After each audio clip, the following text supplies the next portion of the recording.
Brian LAUDRUP. Walter Smith was the greatest manager of my career. Walter Smith restored my love of football. It was a precious gift, but not the only one he gave me. He listened and he cared. He changed what was possible. He was the greatest manager of my career and one of the most incredible human beings I've ever met. It's a privilege to be able to say I knew him. During my years in football, I encountered people of immense talent and huge reputation. Walter, though, was of a different breed to them all. He was somehow more than a manager. I think many of those who played under him would agree. In my time at Rangers, we played for the club, we played for the fans and we played for ourselves. Most of all, though, we played for Walter. I think that sums it up. Like everyone who knew and loved him, I am heartbroken to hear of his passing. But the memories will endure. For me, they begin in 1994 with perhaps the most important car journey of my life. I met Walter at Ibrox when Rangers wanted to sign me from Fiorentina. We spoke for a little while, then he said, "Let's go for a drive. I'll take you to Cameron House and show you Loch Lomond." Over those 40 minutes we spoke about a lot of things.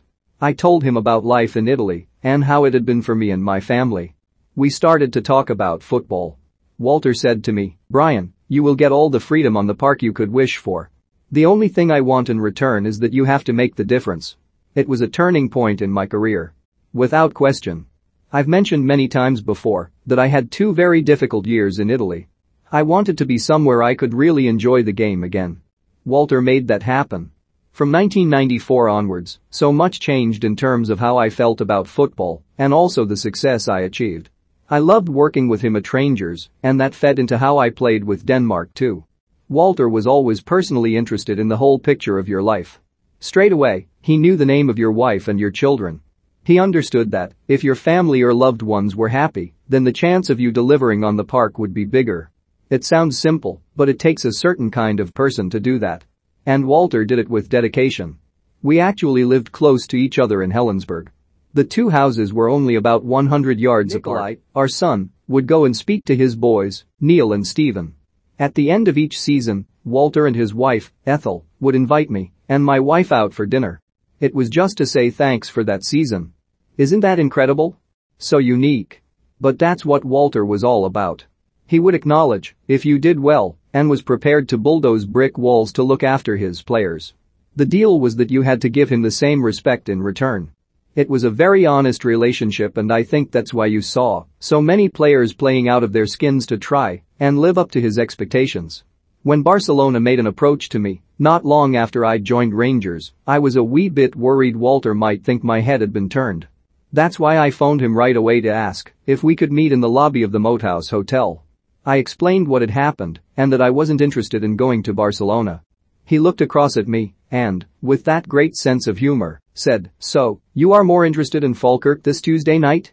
Walter didn't have to raise his voice to get his message across. When the volume did increase, you knew you were in trouble. I only heard him being really angry maybe 2 or 3 times. More common was the famous Walter stare and nod. Usually with hands in his pockets. And usually with just one word for whoever was on the receiving end: office. My God, that felt like a long walk as you waited to find out what the summons was about. Plenty could be said behind closed doors, but he would always back his players in public. I loved that. 9 in a row was the holy grail for Walter in that first spell in charge.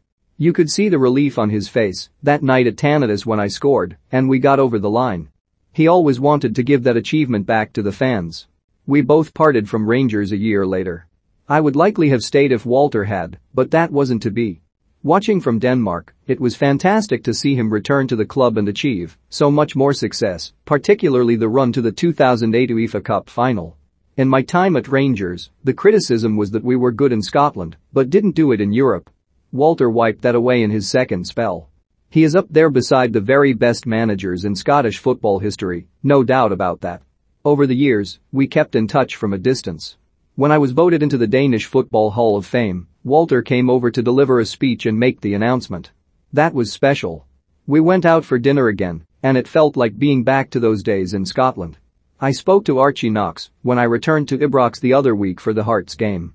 He told me that Walter wasn't doing so well, but the news yesterday was still devastating. My thoughts are with his family. They can be so proud of what he achieved and, more importantly, what kind of man he was. For myself, I'd just like to say the same as many others, be they players, colleagues, or fans. Thank you, Walter.